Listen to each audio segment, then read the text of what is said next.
Hello అండి. Welcome to our channel Shanti Shiva vlog. ఈరోజు video topic వచ్చేసి నేనైతే కోల్‌కత్తా ఇష్యూ మీద ఒక ఒక 2, 3 మినిట్స్ అయితే మాట్లాడాలి అనుకున్నాను. సో, ఆ ఇష్యూ జరిగి చాలా డేస్ ఐ మీన్ అంటే 1 మంత్ అబోవ్ అయిపోయింది. ఇప్పుడెందుకు మాట్లాడుతున్నారు అని అనుకోవచ్చు.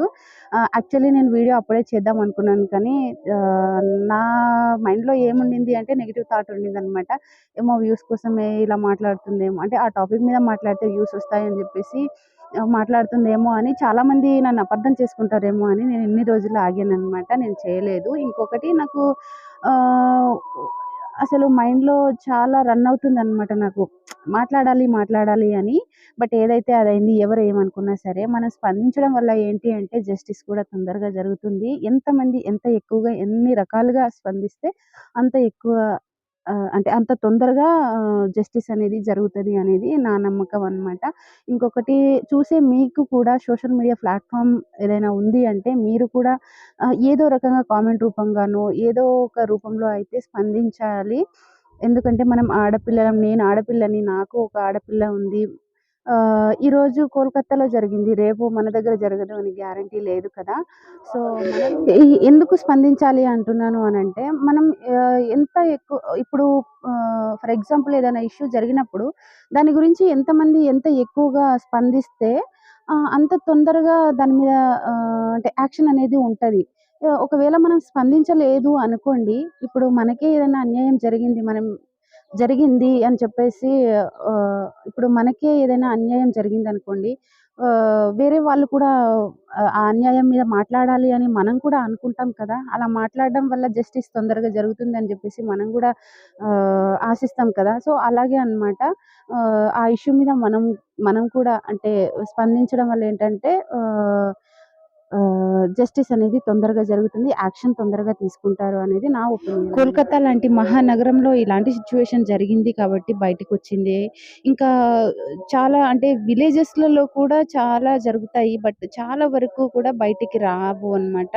ఆహ్, ఇలా మనం రోజుకొక కేస్ చూస్తూ ఉంటాము. ఇలాంటి వాటి మీద మనం స్పందించకపోతే మనం ఇంకా ఏమంటారు ఇలాంటివి చాలా జరుగుతూనే ఉంటాయి. ఆహ్, ఈ ఇలాంటి క్రిమినల్ మైండ్ ఎలా వస్తుందో ఏమో నాకైతే అర్థం కాదు. అలాంటి నేరాలు చేసేటప్పుడు వాళ్ళ ఇంట్లో గూడా ఆడపిల్లలుంటారు కదా! వాళ్ళు గుర్తుకు రారా? అనేది నాకైతే అర్థం కాదనమాట. సో, అందుకని కంపల్సరీగా మనం స్పందించాలి. న్యాయం జరిగేలాగా జస్టిస్ ఫర్ అభయ అని చెప్పేసి కామెంట్ చేయండి అందరూ. స్పందించండి. ఆహ్, ఇలాంటి ఒక సిట్యుయేషన్ జరిగిందని చెప్పేసి విన్న మనకే ఇంత భయంకరంగా ఉంటే, అనుభవించిన తను ఎంత నరకం అనుభవించి ఉంటుంది కదా! సో, నిజమైన న్యాయం, నిజమైన జస్టిస్ రావాలి అంటే కంపల్సరీగా ఆ నిందితులు ఎవరైతే ఉన్నారో వాళ్ళకి కంపల్సరీగా శిక్ష పడాలి. దానివల్ల ఏంటంటే, ఆ శిక్ష ఎట్లా ఉండాలి అంటే తనకి ఎలాగైతే చిత్రవద చేసి చంపేశారో వాళ్ళకి గూడా అలాగే ఉండాలి. దానివల్ల ఇంకొకళ్ళు ఎవరైనా ఇలాంటి నేరం చేయాలి అంటే వాళ్ళకి గూడా ఆ శిక్షలనేవి గుర్తుకు రావాలన్నమాట.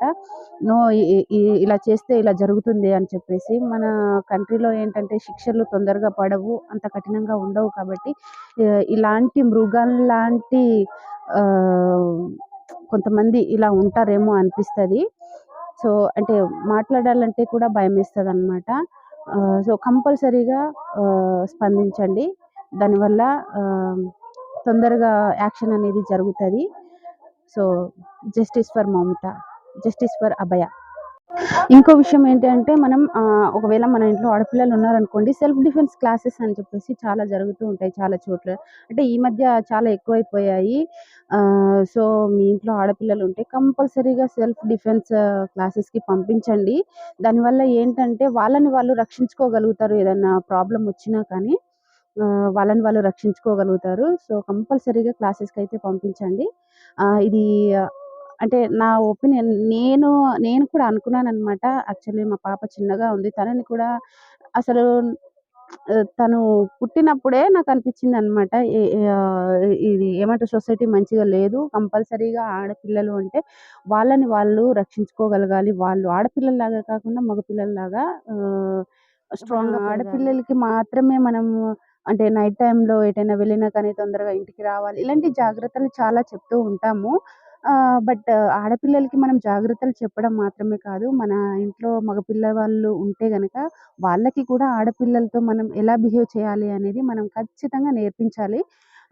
దానివల్ల ఏంటంటే మనం ఈ జనరేషన్‌లో చేంజ్ చూడలేకపోవచ్చు. బట్ నెక్స్ట్ జనరేషన్‌లోనైనా చేంజ్ ఒస్తది. ప్రతి ఒక్కరూ ఇలా ఇనిషియేటివ్ తీసుకొని మనం మగ పిల్లలకి గూడా ఇలా మనం ఆడపిల్లలతో ఎలా బిహేవ్ చేయాలనేది మనం చెప్పడం వల్ల ఏంటంటే నెక్స్ట్ జనరేషన్‌లో అయినా కనీసం చేంజ్ అనేది వస్తదనమాట.